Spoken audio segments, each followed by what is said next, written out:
This is Professor Libby Bischoff's History of the United States, 1800 to 1900, reading the Gettysburg Address on the 150th anniversary of said address in front of the Gorham, Maine Civil War Monument on the campus of the University of Southern Maine in Gorham.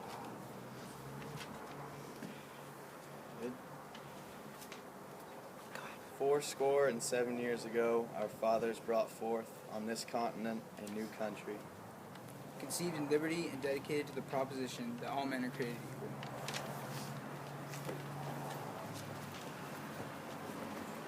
Now we are engaged in a great civil war, testing whether that nation, or any nation so conceived and so dedicated, can long endure. We are met on a great battlefield of that war. We have come to dedicate a portion of that field as a final resting place for those who here gave their lives that that nation might live. It is altogether fitting and proper that we should do this. But in a larger sense, we cannot dedicate, we cannot consecrate, we cannot hallow this ground.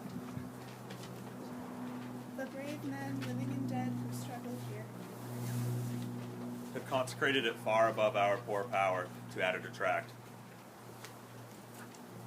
The world will little note nor long remember what we say here, but it can never forget what they did here. It is rather for us to be here, dedicated to the great task remaining before us. That from these honored dead, we take increased devotion to that cause, for which they here gave the last full measure of devotion. That we here highly resolve that these dead shall not have died in vain. That this nation, under God, shall have a new birth of freedom. And that government of the people, by the people, for the people, shall not perish from this earth.